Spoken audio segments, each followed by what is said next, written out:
I'm Rob Miller, Tech Development Manager for BASF in Eastern Canada, and there's two things I want to talk to you about today. It's late winter.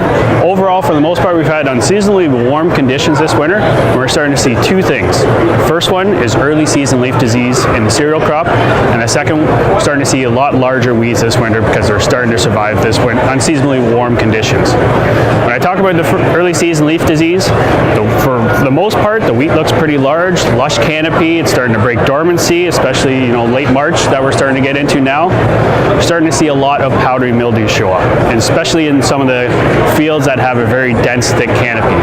What does that mean this year? Well, there's enough inoculum in that wheat crop that we are going to have to consider doing an early season fungicide application, especially with the herbicide. So when you look at the importance of that early season fungicide application, we start to see an economical yield response after growth stage 32, so second node. The importance of that early season fungicide keeps that disease lower in the canopy, prevents it from spreading upwards. Also, the fungicide helps contribute to overall plant standability, so it can help reduce the potential of lodging. It will not eliminate lodging because that's based on nitrogen rates and fertility, but it can also help reduce the potential of lodging because it takes all that carbohydrates and sugars from the lower leaves and puts them in the stems. Two things to remember when tank mixing a herbicide and fungicide. The rule of three. Nighttime temperatures must be above 3 degrees the day before, the day of, and the day after application. And anytime you start to get below 5 degrees, that's where you start to see a potential of a crop response with these tank mixes because the additivs are factored in there.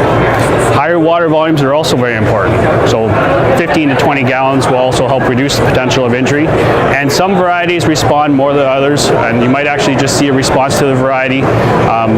For the most part, if you do see a crop response, no issues in terms of yield. Better to keep that disease lower in the canopy. The second thing I want to talk about is same thing with the larger weeds. We're starting to see larger weed growth with this unseasonably warm conditions. We're going to have to consider doing a tank mix with our glyphosate applications and our burn downs using a product, a contact herbicide, depending on the weed species. If you're going after Canada fleabane, chickweed, dandelions, perennial sow thistle, those weeds are a lot larger this year. They're going to be tougher to control. You can even start to see some of them start to show up. Even when you're driving by the field in your truck, you're starting to see a lot more green tissue there. When it comes to your burn down application, consider doing higher water volumes. Coverage is key with a lot of these herbicides, especially these contact herbicides. 15 to 20 gallons, especially if you're going with a product like Aragon or even dicamba on dicamba tolerant soybeans. If you're going after fleabane, larger mass, coverage is key, 15 to 20 gallons in order to get adequate coverage and improve your success. If you need any more information, please visit us at www.agsolutions.ca. This video is brought to you by Farms.com.